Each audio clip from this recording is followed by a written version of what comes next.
Olá!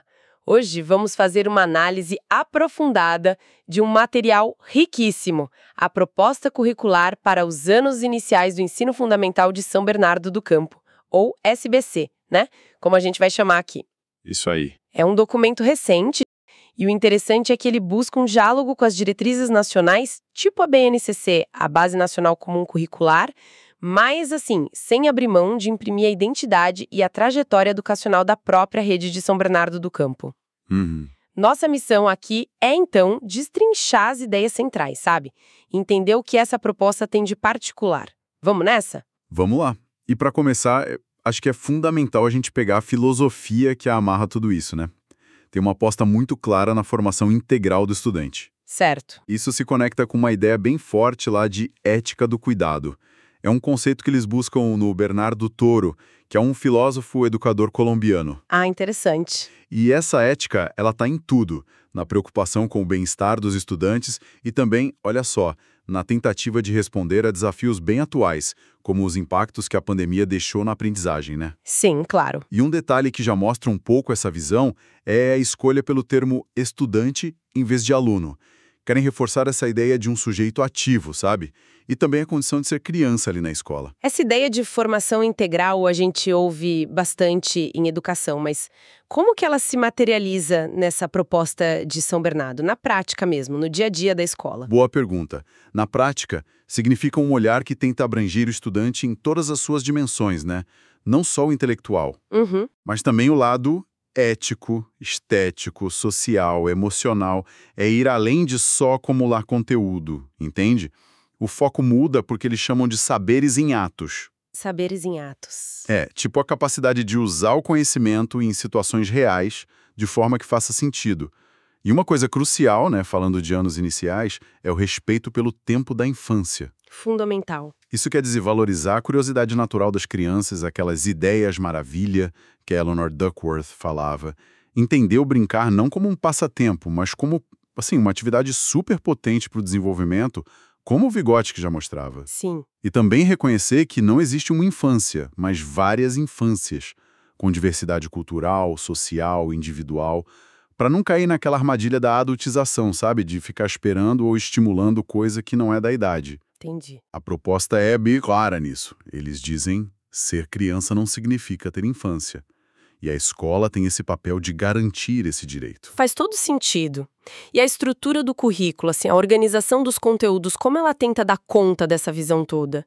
O documento fala em objetivos de aprendizagem e desenvolvimento e objetos de conhecimento. Como é que isso se encaixa? Ah, essa é a engenharia do currículo, vamos dizer assim. A estrutura busca justamente criar uma ponte, sabe? Uma ligação direta entre o que se espera que o estudante consiga fazer, as ações, as habilidades, que são os objetivos de aprendizagem e desenvolvimento, Tá. e os conhecimentos, os conceitos, os procedimentos que ele precisa para isso, que são os objetos de conhecimento. É uma tentativa de não separar a habilidade de conteúdo, mas integrar tudo nesses saberes em atos. Entendi, integrar mesmo. Isso. E tem outros dois pilares fortes que sustentam isso, né? Primeiro, uma ênfase bem grande na avaliação diagnóstica. Quer dizer, usar a avaliação para sacar onde cada estudante está, quais são as necessidades dele, para poder planejar como ajudar a avançar. Para direcionar o trabalho, né? Exato. E segundo, a valorização da documentação pedagógica. Registrar, analisar, refletir sobre o processo de aprendizagem, não só o resultado final, entende? É algo que a rede de SBC, aliás, já tem uma certa tradição, que vem bastante da experiência na educação infantil. Legal. Entendi essa base filosófica e estrutural. Agora vamos mergulhar um pouco nas áreas. Em língua portuguesa, a proposta parece ir na contramão daquele ensino focado só na gramática pela gramática, né? Com certeza. É um distanciamento claro daquele modelo de decorar regra gramatical fora de contexto. O foco aqui é a língua viva, a língua como prática social. Isso significa trabalhar com texto real, gênero textual que circula mesmo na sociedade. Notícia, conto, receita, HQ, poema, regra de jogo, o que for. Usar o que eles encontram fora da escola. Isso. A premissa é que o texto é unidade mínima de sentido, não a palavra ou a frase solta. E a reflexão sobre a língua, sobre como ela funciona, gramática, ortografia, coesão, estilo, acontece durante o uso, a partir da necessidade que surge ali, na leitura, na escrita, na fala, na escuta. Na prática mesmo. O convite é para ler com diferentes objetivos, escrever para pessoas diferentes, discutir ideia, recontar história, analisar como a linguagem está sendo usada para construir sentido naquele texto específico. Isso já muda bastante a dinâmica da aula, imagino. E em arte? Me chamou a atenção um conceito de currículo-mapa. Soa como algo que dá mais autonomia para o professor? É por aí? Exatamente essa é a intenção.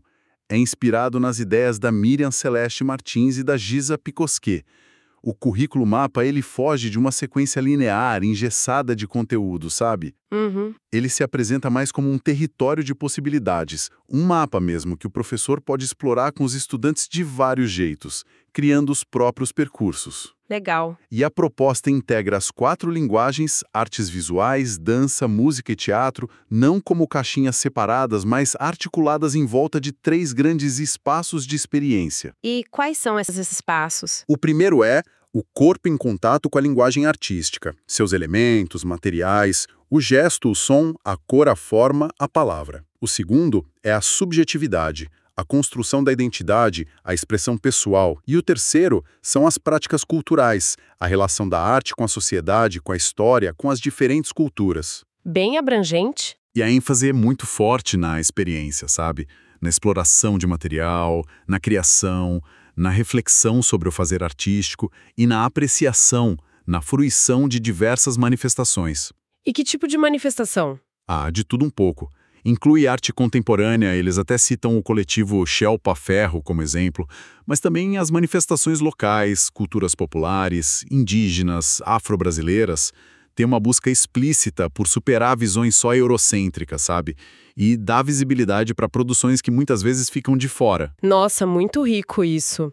E falando em corpo, expressão, isso me leva para a educação física. O conceito central ali parece ser o se movimentar. O que está por trás dessa ideia? Está totalmente conectado. Essa é a noção-chave que foi desenvolvida pelo professor Eleanor Kunz, que é uma super referência para a área. Se movimentar entende o movimento humano não só como um ato biológico, mecânico, mas como linguagem. Movimento como linguagem. Isso. Como uma forma do sujeito interagir com o mundo, expressar sentimento, ideia, construir cultura. O grande objetivo, então, vira o letramento corporal. Letramento corporal, gostei disso. É desenvolver a capacidade de ler, interpretar e produzir sentidos através do movimento. Isso amplia, assim, demais o foco da educação física para além do esporte de rendimento ou da habilidade motora isolada. Uhum. Aí entram as brincadeiras, os jogos, com suas regras, estratégias, as várias formas de dança, as práticas de ginástica, as lutas. E não é só fazer, sabe?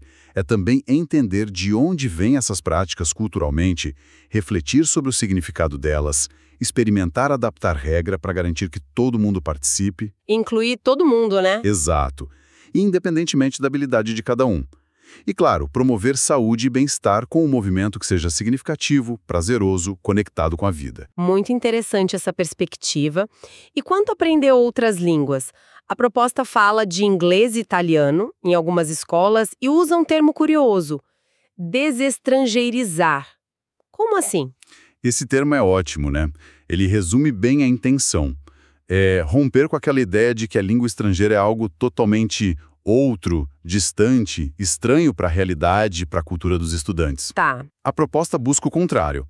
Quer naturalizar a presença dessas línguas no dia a dia da escola, afirmando uma perspectiva multilingüe.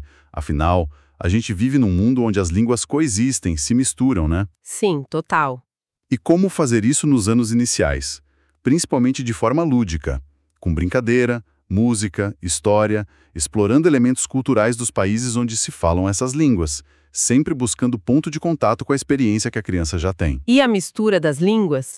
Isso é fundamental reconhecer, que misturar as línguas, usar a coisa da língua materna quando está tentando falar a outra, faz parte do processo natural de aprender. Uhum. Eles dão até um exemplo de uma criança que escreve name para a palavra inglesa name. Isso não é visto como erro para ser punido, mas como uma hipótese inteligente da criança sobre som e escrita, um passo no desenvolvimento dela. Entendi. Uma visão mais processual. Exato. O foco inicial é bem grande na oralidade, né? Compreensão e produção oral, mas sempre dentro de contexto comunicativo que faça sentido, que tenha um porquê claro para as crianças. Essa abordagem parece bem mais orgânica mesmo. Mudando um pouquinho o foco, vamos para aquele bloco de exploração do mundo. Em matemática, a proposta traz a mensagem matemática para todos. Como que a ideia de resolução de problemas, que é central ali, ajuda nisso? A resolução de problemas é vista como o ponto de partida e também o ponto de chegada da aprendizagem em matemática. A ideia de matemática para todos se realiza quando a gente abandona um ensino focado só em aplicar regra e fórmula e passa a valorizar o processo de pensamento do estudante. Isso significa colocar os estudantes diante de desafios, de situações que exijam que eles usem o que já sabem, levantem hipóteses, testem estratégias, mesmo que não sejam as convencionais do professor. Discutam com os colegas, argumentem. O processo é o foco. Isso. O erro aí não é falha, mas parte importante do caminho, uma chance para aprender. O uso de jogos de material manipulável, a conexão com o dia a dia, tudo isso é incentivado para tornar a matemática mais acessível, mais significativa. E os conteúdos? Ah, claro.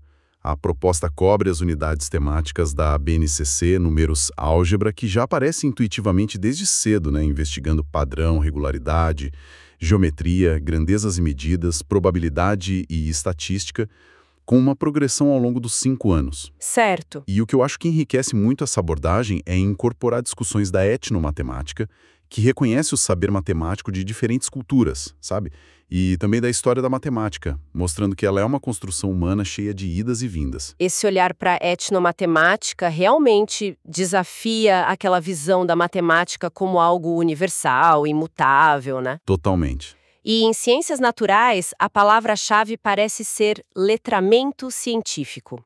Como que isso se diferencia de simplesmente aprender fatos científicos? A diferença é crucial. Letramento científico não é só acumular informação sobre planta, animal, corpo humano.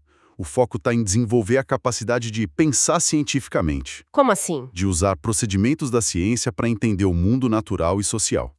Na prática, na sala de aula, isso vira um ensino baseado na investigação. Investigação. O professor é incentivado a propor situações que provoquem perguntas nos estudantes, a estimular que eles levantem hipóteses sobre os fenômenos, que planejem e realizem observações, experimentos, mas não como quem segue receita de bolo para confirmar o que está no livro, sabe? É como uma forma de construir conhecimento, de testar as ideias deles. A análise de evidência, o registro das descobertas, comunicar os resultados, seja por texto, desenho, apresentação oral, tudo isso é parte essencial do processo. Entendi. Ativo, aprendendo não só sobre ciência, mas a fazer ciência, claro, guardadas as devidas proporções. Fica claro o foco no processo.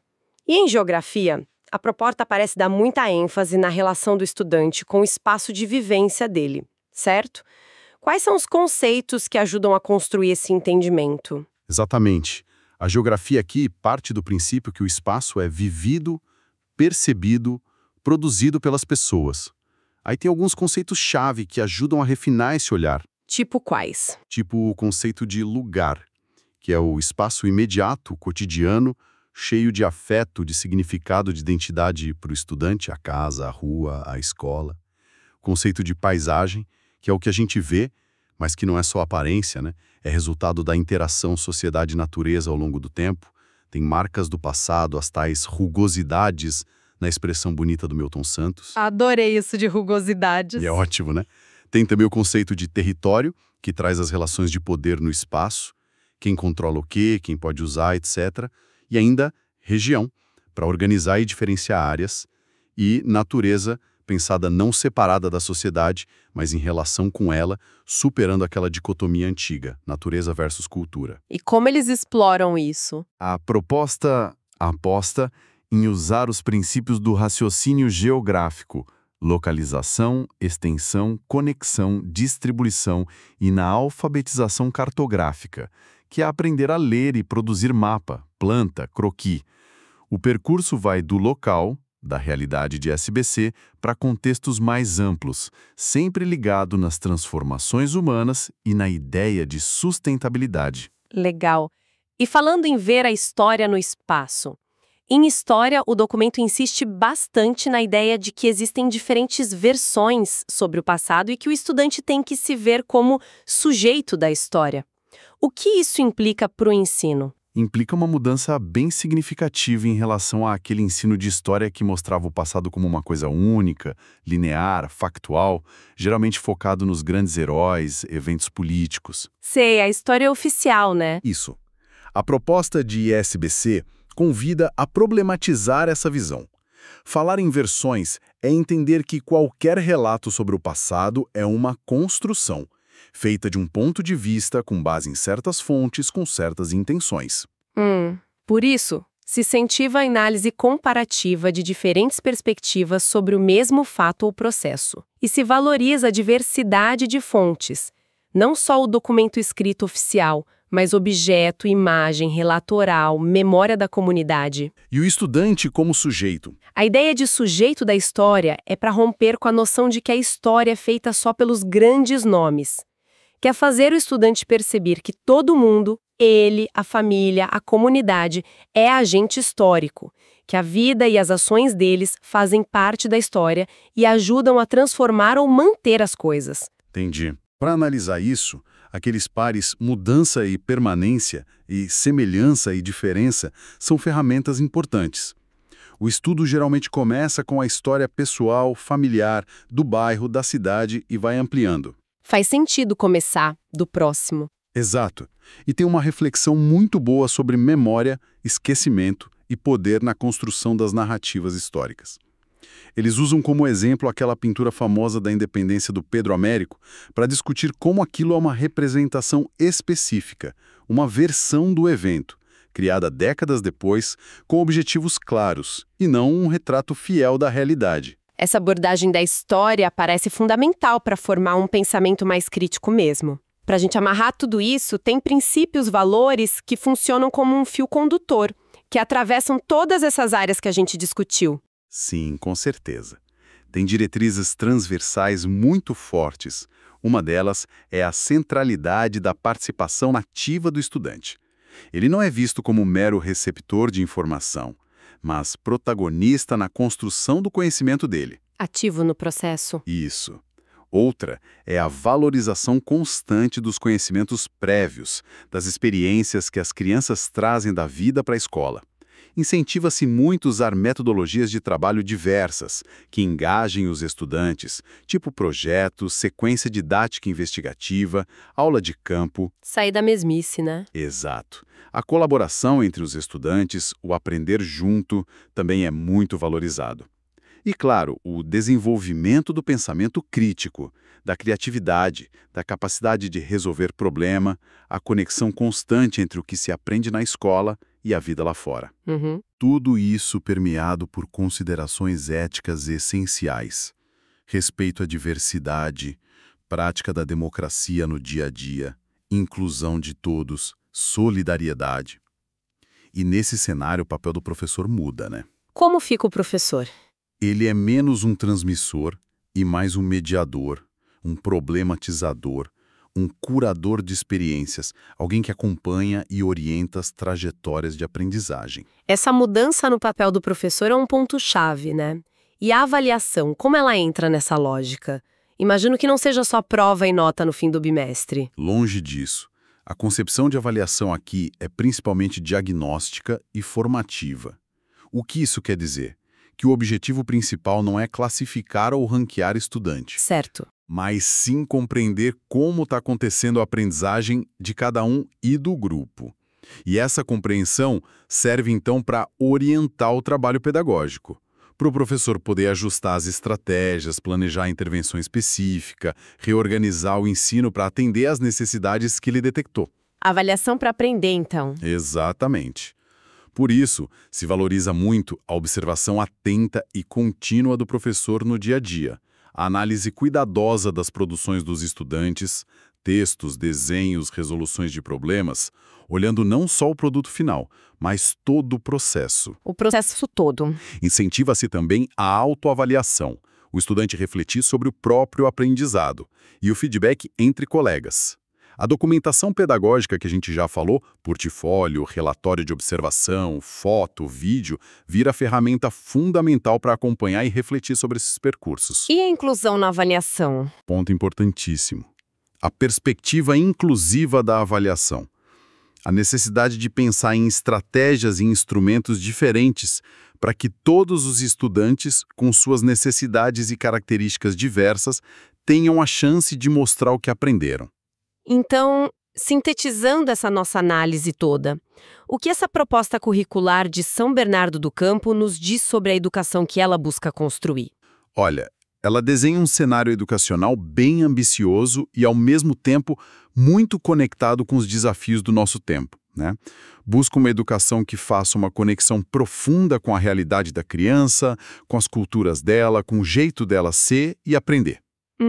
Incentiva muito o desenvolvimento do pensamento crítico, da autonomia, da criatividade, coloca a ética do cuidado e a valorização da diversidade como pilares centrais e aposta na participação ativa dos estudantes como construtores de conhecimento e cidadãos.